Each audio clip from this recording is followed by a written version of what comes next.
Olá, vamos lá para mais um estudo de caso clínico envolvendo tatuagens.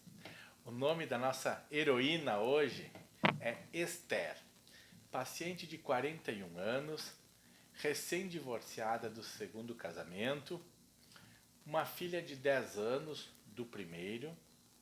A sua queixa inicial era ansiedade.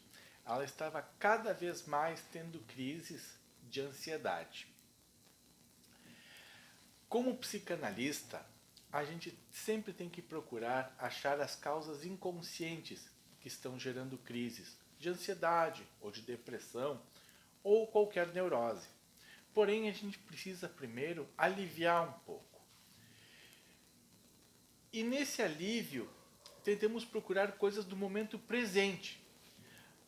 Ela trabalha em uma financeira, é muito normal a cobrança, negócios difíceis, negócios arriscados e, e realmente sim, o estresse do dia a dia estava agravando o quadro de ansiedade de Esther, a ponto de ela estar pensando em pedir demissão.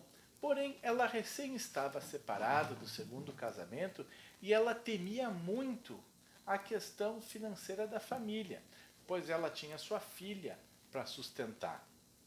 O pai da criança contribuía pouco com a educação, com a alimentação da criança. Foi quando ela começou a mostrar um medo exagerado de faltar suprimentos para sua filha. Medo de faltar recursos financeiros para se sustentar e sustentar sua filha. Bom, esse medo exagerado que ela tinha de faltar recursos me deu uma pista inconsciente do que ela estava sentindo.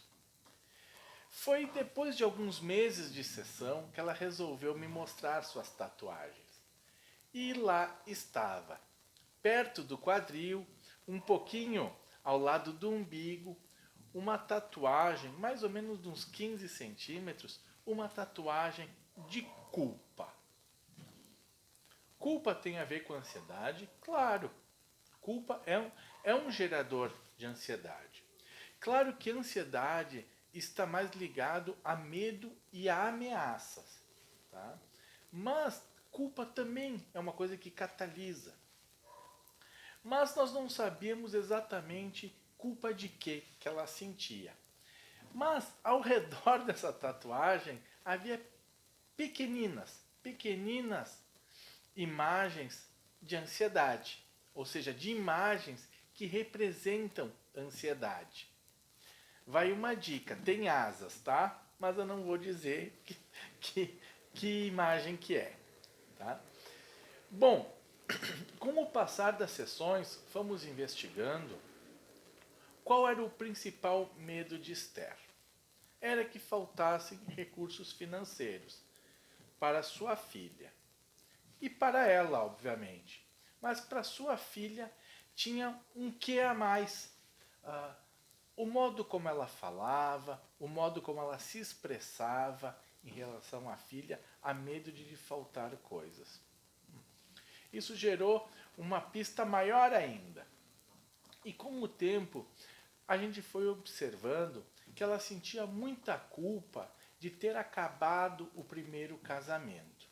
Ou seja, ela vivia numa relação levemente tóxica, que não tinha mais amor, que não tinha mais cumplicidade, mas ela estava resistindo devido à filha.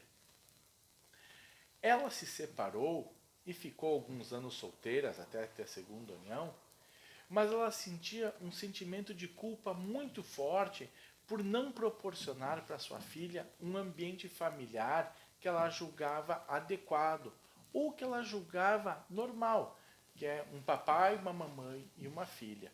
Aquilo machucava Esther demais, esse sentimento de culpa. Inclusive, ela me narrou que algumas vezes ela sentiu uma certa compulsão por fazer sexo anal.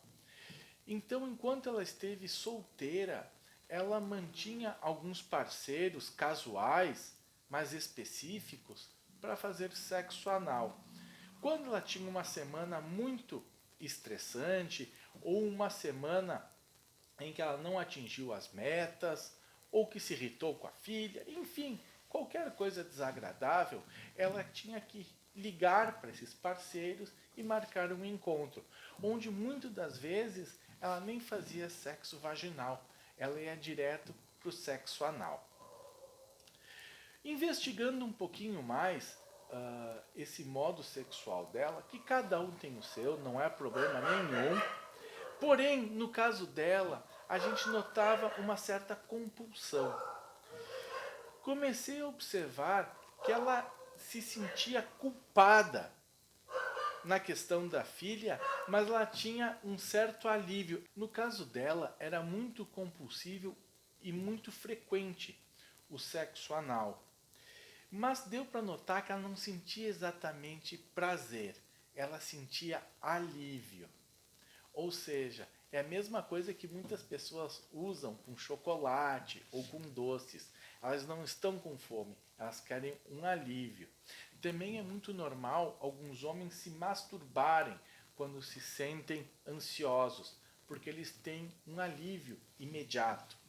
Ela acontecia com sexo anal, ela se sentia aliviada.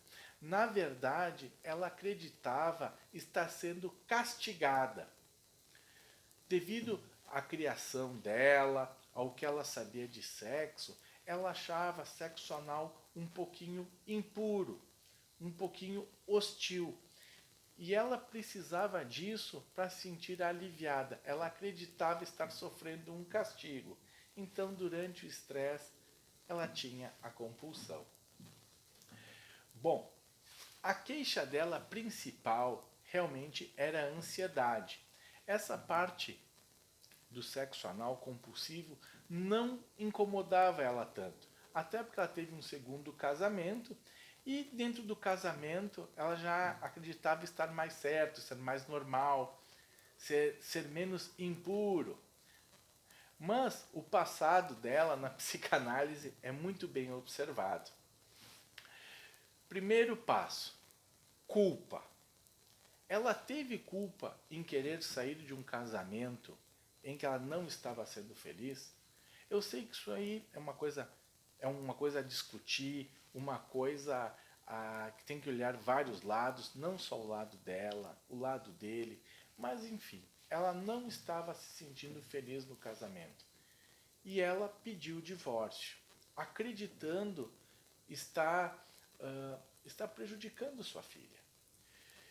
Então, primeiro passo, realmente ela é tão culpada? O primeiro passo foi ressignificar essa culpa e mostrar para ela que ela não era tão culpada e que ela tem que utilizar esse acontecimento na vida dela, que divórcio, apesar de ser uma coisa muito comum hoje em dia, é uma coisa que traumatiza demais. É uma coisa que marca muito a vida da pessoa. Tanto homem como mulher, independente da situação. Ninguém passa em branco um divórcio. Seja a pessoa que pediu, a pessoa que foi mandada embora, tá? Sempre traumatiza, sempre é muito doloroso o luto logo após. Enfim, Esther teve que trabalhar muito a ressignificação. Tá? Foi um tratamento longo, tá? Para ela conseguir entender que ela não era tão culpada e que havia alternativas e que ela poderia usar essa experiência positivamente em novas relações ou até em novas amizades, em novos círculos sociais, em atividades mais produtivas. E a questão da ansiedade era, claro, ansiedade não é um fator só.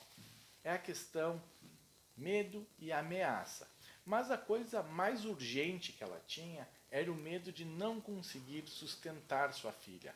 Ela já se sentia culpada por não ter proporcionado uma vida normal, né? Uma vida que ela considerava normal para sua filha.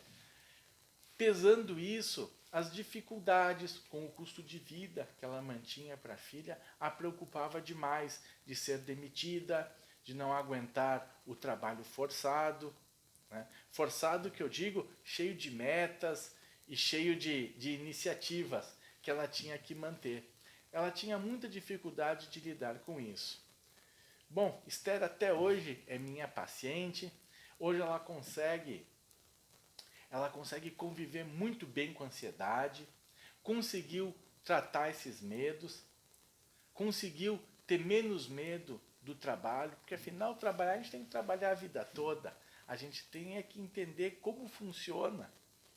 E caso um dia realmente diminui o padrão de vida ou é demitida, tem muitas saídas, tem muitas alternativas e precisa ressignificar tudo isso. Bom, gente, então era para falar mais sobre a questão da tatuagem, uma tatuagem de culpa que ela fez um ano após o primeiro divórcio dela, né? Ela fez essa tatuagem, com certeza foi uma tatuagem que veio do seu inconsciente.